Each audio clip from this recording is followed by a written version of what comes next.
Hi, it's Dena Tollefson. Welcome to my studio. I'm so glad you're here today. Today's going to be a great one. We're going to paint. I got a picture off of Petals. So I printed this picture of a yellow rose, and I'm going to show you how to create your own version of a painting from it. It's going to be a lot of fun. So here are the colors we've got for today. I'm using the golden heavy-bodied acrylics. I love these.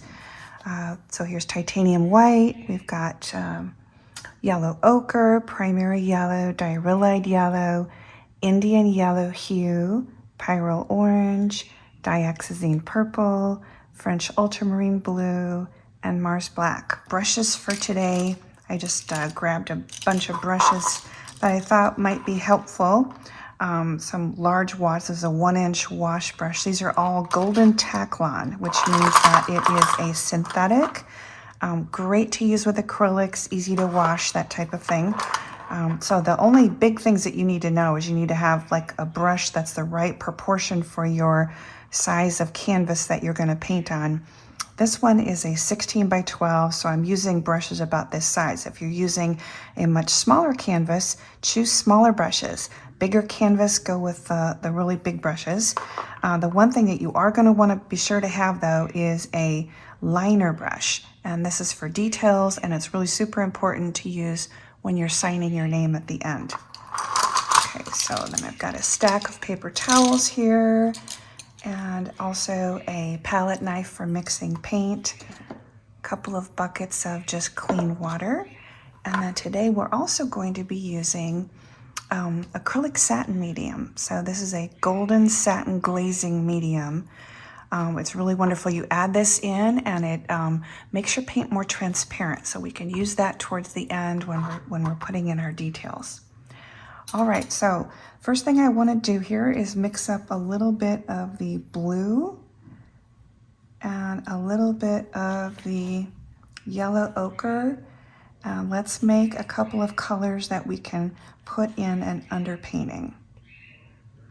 So I want to start, although we've got to start with a drawing, the next thing I like to do is a tonal underpainting. So let's go ahead and do that. We're going to need really 2 colors. Already got a light wash using fluid yellow ochre and letting that dry. It's got a light base of a neutral color on it already. And start to create a little more water on there. Just start to create the shapes of the rose. Get our extra leaf down here. Indicate on here, and I don't want to have too dark of a color, but I'll just lightly put in the outlines of the petals. I want to think about where are the lights, where are the darks. We have a dark shape up in here. So this kind of ends like this. So we need to get a shape that goes more like this. So this curves over like here and then straight down. So the light is coming from this direction. Leaves, I'm adjusting my leaves a little bit. I'm not making them twist in the same direction. I actually don't like what that's doing. I think I want to have this one twist out. So I'll show you how I do that. Is I'm going to go in and dip this into water and see if I can kind of erase the paint that we have here and wipe it out. Let's see if we can move that shape over. So instead of having it curve out like this, let's have it curve out like that. I like how that's doing. I like that shape instead. So then back behind here, and behind here, I want to also create some lighter colors. So let's make a color that goes up and extends over back behind the flower for some depth. Just going to kind of make a little bit of a color of a shape. Just kind of a mystery shape back here. We'll have a mystery shape. A mystery shape behind here so that we have our leaf and then the mystery shape, and then we have our rose in the front. like that. Okay, so let's also, we need to get, and we're gonna have this dark color, this dark, I'll call it just a foliage of some type. Now I think we've got the beginning of like our lights and our darks and where those all sit. So this is going up. Now I've drawn it up too far, so I can go back and adjust it with the dark color. It's just a matter of working it until you get your shapes the way you want them. I'll just draw this with a light color here so we know where the bottom of the rose sits. So there's a passage through here. Do that so I can see what I've done is I have, like here, my petal, I've got this drawn over quite a bit further than it needs to be. So let's adjust that now.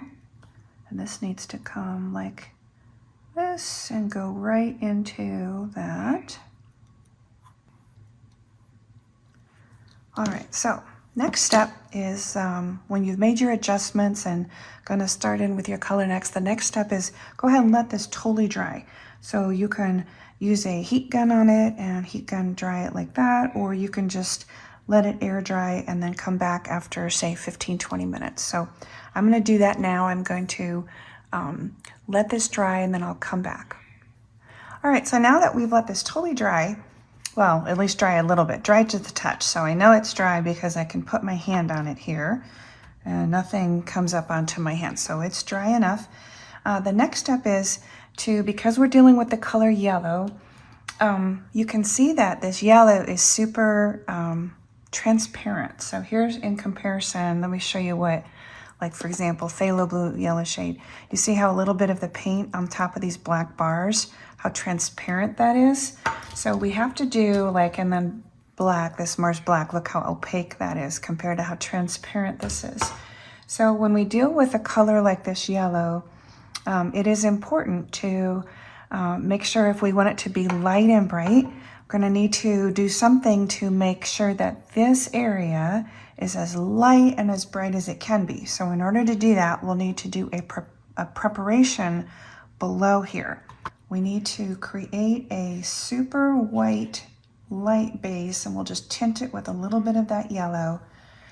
So this whole section of the area where it's the brightest, we're gonna go in and put this light, bright, call it almost like a primer of light. And let's get that all where we need it to go. So it needs to go up. And we'll put this all down in here because this wonderful, bright, sunshiny yellow color, we really want that color to sing. And then meet up over here. Okay, all right. So we're gonna let that dry. That won't take super long to dry. So in the meantime, I'm just gonna rinse out my brushes. And now while we're waiting for this area to really dry, we can go ahead and put our attention here to the background color. So in our reference photo, we've got this kind of just a soft gray, blue color. I want to make mine a little bit brighter than that. So you know what I think we'll do is we'll add a little bit of phthalo blue red shade also to our palette. I'll pop that over here. Let's make a nice warm blue mixed with a neutral color that we can use for our background. So that way, when we're painting, we can see everything is relative. So let's mix up some of our titanium white and some of the yellow ochre, a little bit. And then the blue. So we'll make kind of the lighter blue here and a little darker blue at the top. This can be an initial background or it can be a final background. We can decide later if we like it kind of brushy and loose looking or if we want to make it more refined. Can do it either way. So now approaching the side of the rose, because that's a curved edge, we want that to be a soft edge. Let's get a little bit of the darker color mixed in here as well. Dip into the water. And I'm not paying too much attention here to the specific edges of where the flower is. We can refine that as we go. And just soft edges. So to make something look like it's receding away, we just use soft edges. I'll wipe my brush off here and then come back more with the color here. Tease the color in on both sides.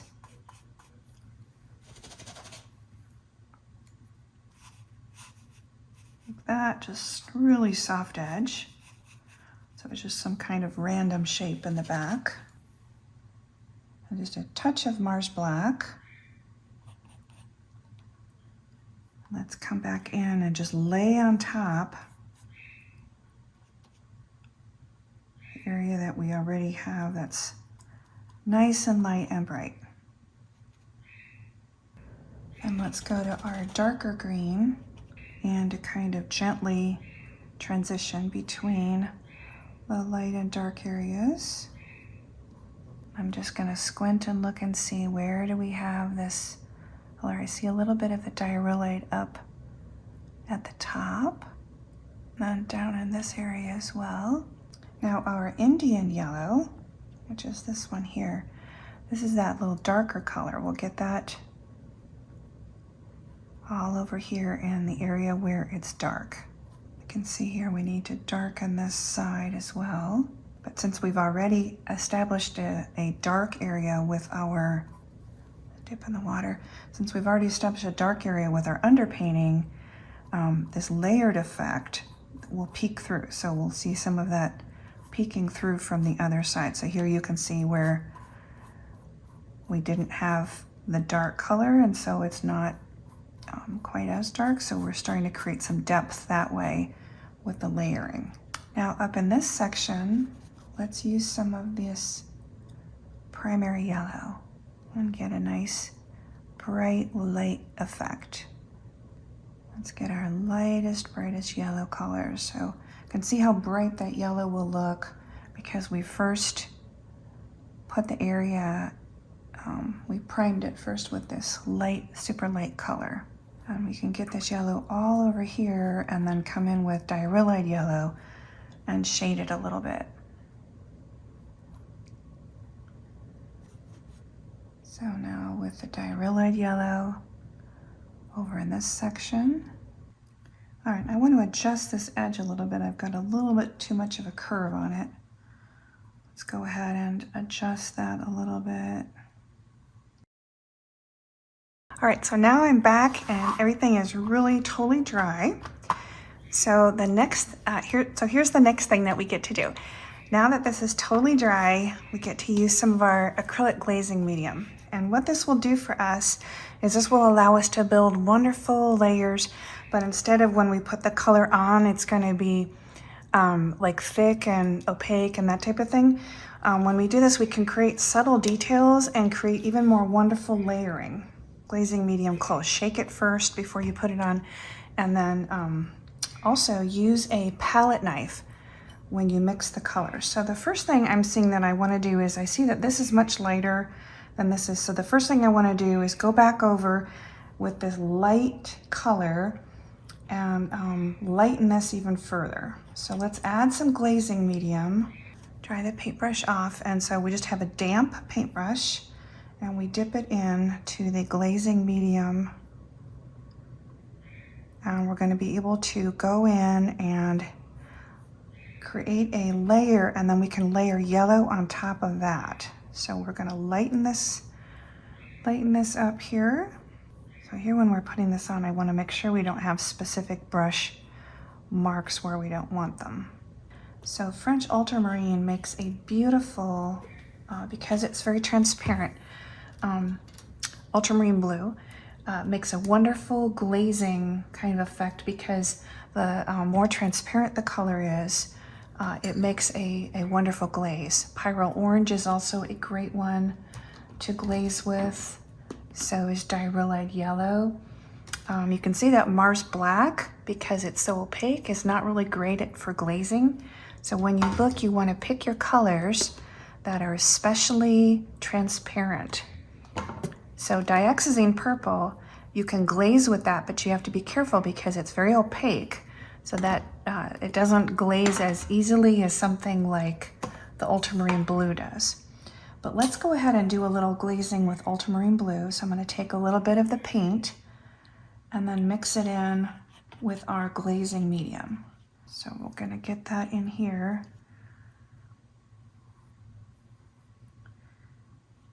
And the one thing about glazing medium too is that it actually dries a little darker than what it looks like on the canvas. That's something important to remember, is that it will darken as it dries.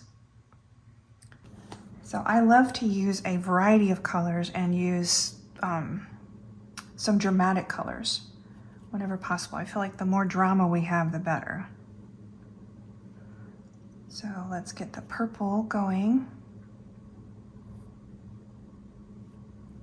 I can see already I'm liking what the purple is doing.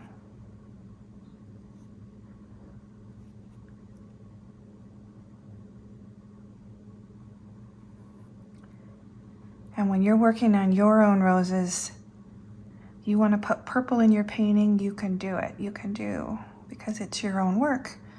You can use whatever colors you want to express the feeling that you're trying to express.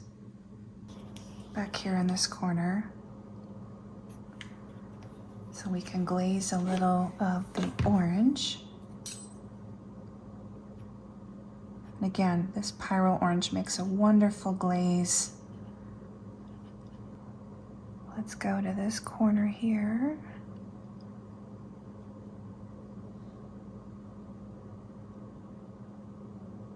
So where we had put the blue before, now we're going to go in and glaze with this really fresh orange, this pyro orange, and create a really nice glow in here. Petal over here, we've got a little bit coming in on the edge here. Then in this section, we can come in with the orange.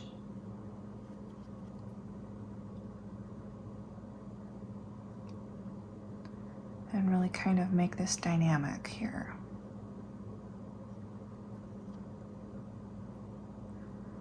Look at this wonderful glow that's happening. So when I want to I'm not pressing really hard, I'm just kind of letting the brush sit over the edge and trying not to, I don't want to press again too hard, but we'll go and get this fresh color here as well, down at the bottom of the flower. So we can go between the bright yellow and the orange by having a bridge of, like bridging it by putting the diarylide yellow and kind of bridging the two colors together. Now let's mix up. I said we weren't going to use the black to do any glazing, but we can. We could mix a little bit of black in with our blue, create a bluish black. Okay, so let's do another layer now of this super dark green we mixed with the blue, a little bit of yellow, and the black. And let's now glaze. There, that's a great color. We can glaze over here.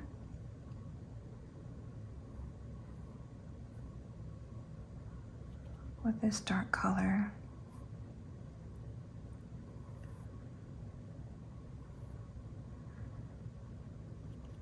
And again, because this is transparent, what's super nice is you can just kind of go layer after layer.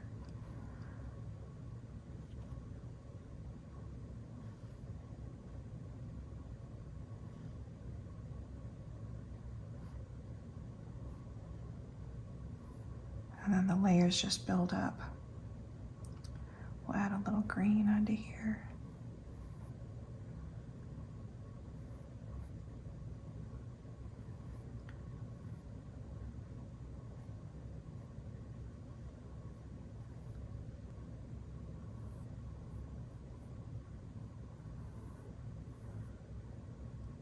Get this all in the dark color.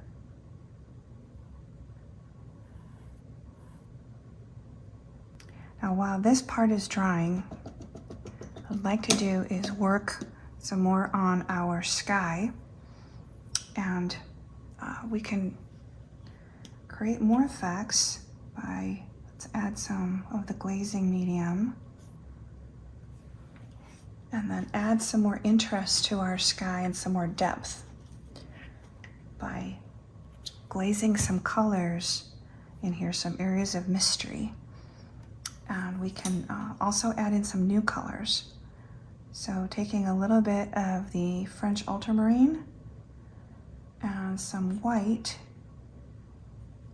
let's mix up a color that we can glaze up in our sky. We'll get that mixed in with glaze. And for this, I'd like to use a large round brush for this. So I'm going to dip this in the water, get most of the water off, and then just go into our new glazing mix.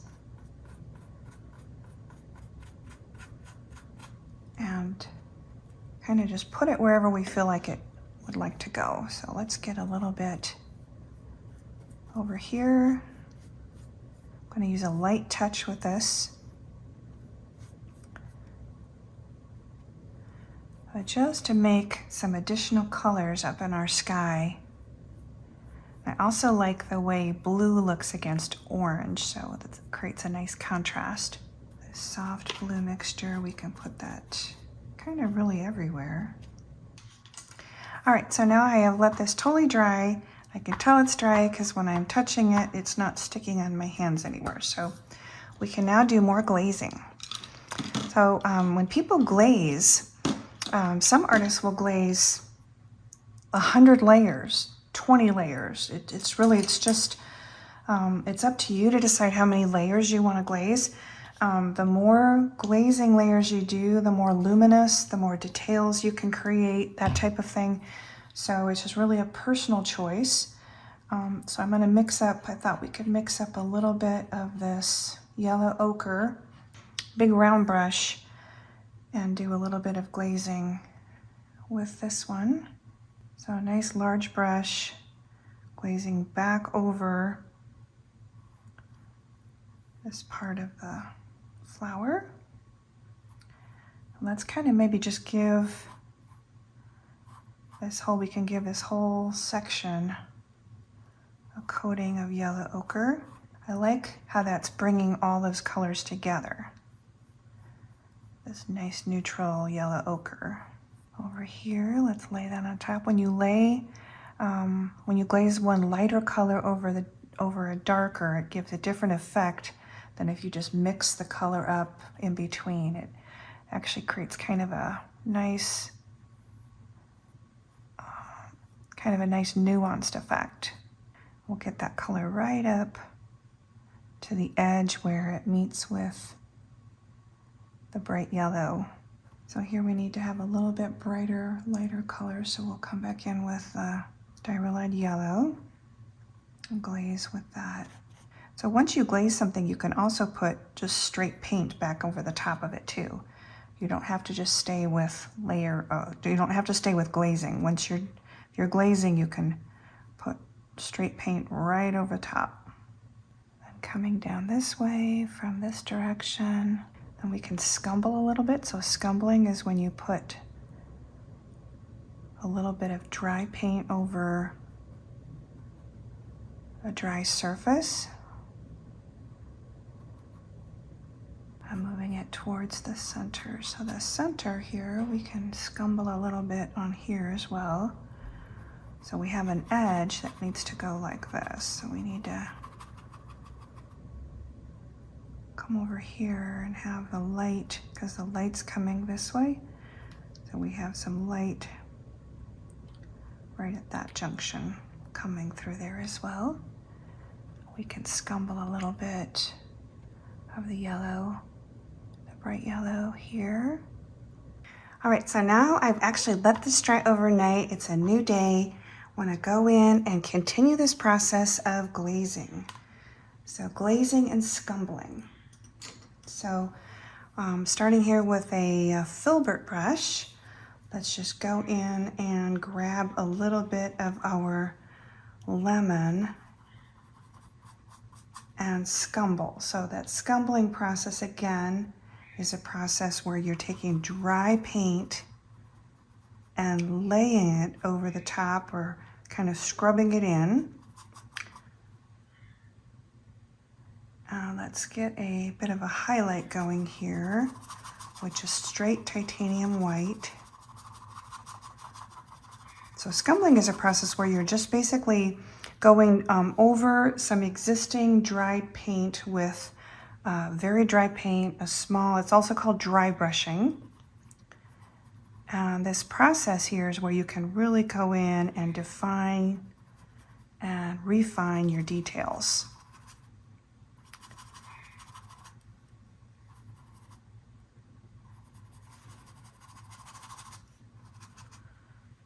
And we'll get more of this yellow here. Oh, it's just a matter of laying the color on until you're happy with what you get.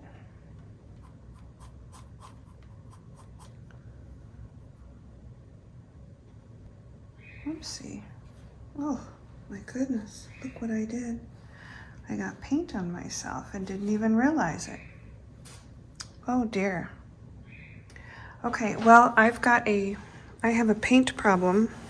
Look what I did. I got paint all over myself and over here. So let me just take a quick break here and get this cleaned up. Let's get this wiped off of our canvas. All right. Oh my goodness. So now I've got a new sweater on here, and let's continue glazing. So I want to make a new color. I got so excited about the painting process that here I wasn't even paying attention to what was going on. Got paint all over myself. All right, so let's mix up a new color here, a new blue. This will be kind of a neutral, light, soft, mushy blue. And let's get that onto our landscape as well.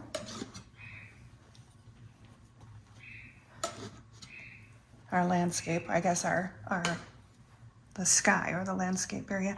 So I'm gonna dip my brush just in, actually let me pull my sleeves up so that way if I get paint on myself, I'll know it.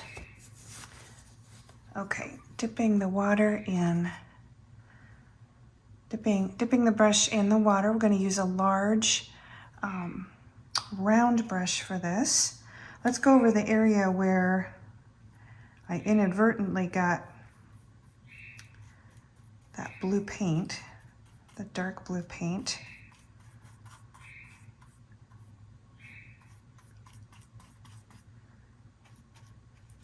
And just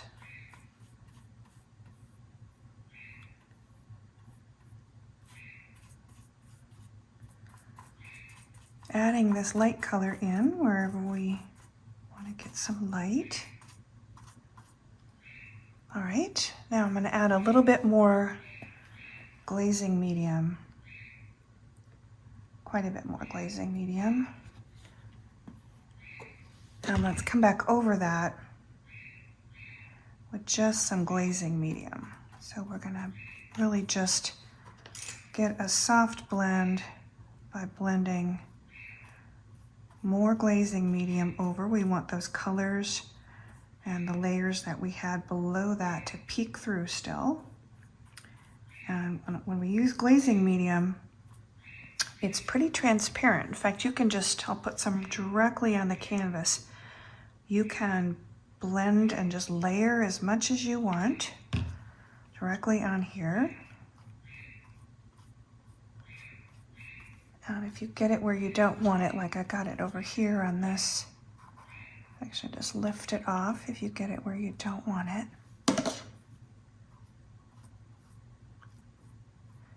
Working with a soft edge over here on the flower, so we want this to be nice and soft. Get a little bit of this light all the way up high as well.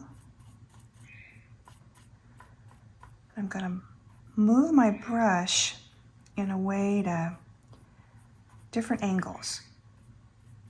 So I want to get it going in different directions. I want just kind of a soft, mottled design here. We can also go back if it's too dramatic. We can go back and layer again on top with another color. So I think we might do a little bit of another color as well, just to kind of make these all more as cohesive as we can. And now just getting some soft marks with just a small amount of the paint is on the brush. A lot of medium is on the brush. So we'll just get a light area up here on the top.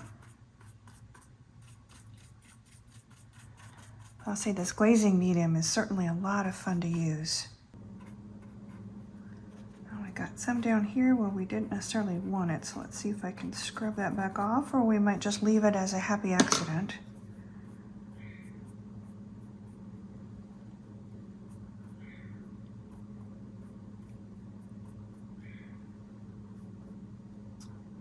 There we go.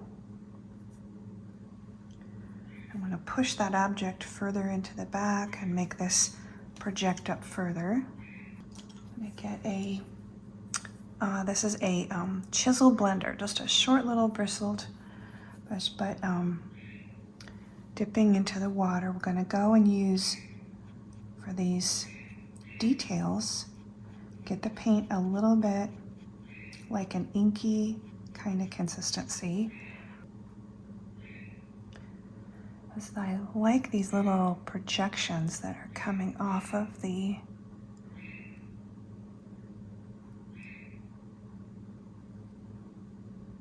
edge of our flower. I like these are really, these little spiny, little spiky things. I think they add a lot of character. And we'll run this dark all the way down.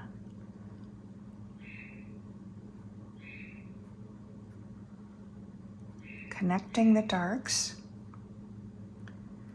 And we want to get a little bit of this dark going in here as well, not too much.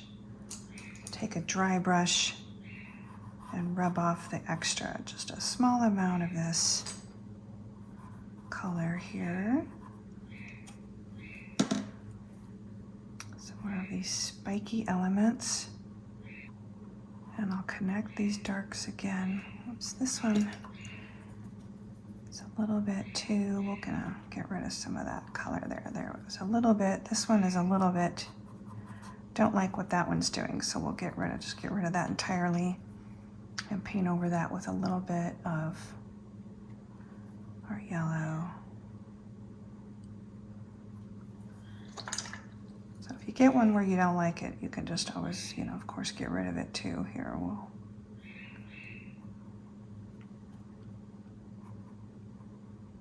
this one's looking kind of contrived. We'll get a little bit of color and cover that one back up. Yellow ochre and restate this edge.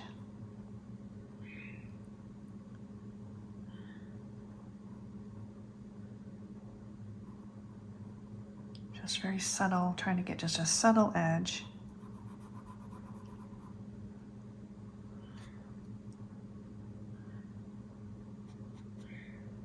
And mix in a little bit of white with that one here.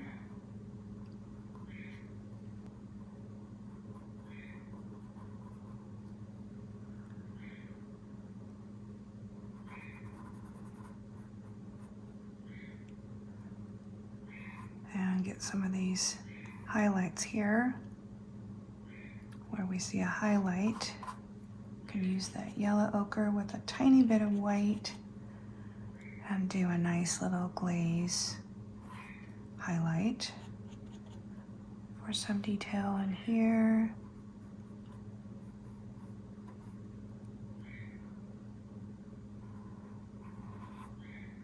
And here as well.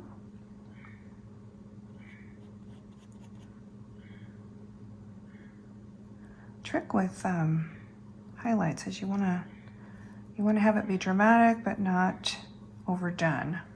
And if it's too much, then it will look strange if it's too much. So we're going to get a little bit of a nice bright, let's get a little bit of the yellow and a little bit of a highlight here down the center of our rose, and we can feather this out. And a soft highlight there. So this edge, I want to blend that edge just a little bit. Work on some of these details.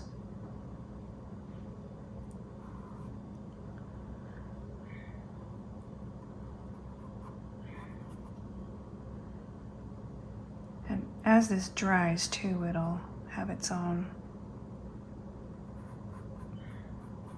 look. Let's soften this edge here because this stem is round. All right, so now that this is dry, let's go ahead and get ready to sign our name. So in order to do that, I'm going to add a little bit of water to our puddle of black and mix up and create a very inky consistency. So it needs to feel like writing ink. That's better. Okay, so now I'm going to go ahead and sign.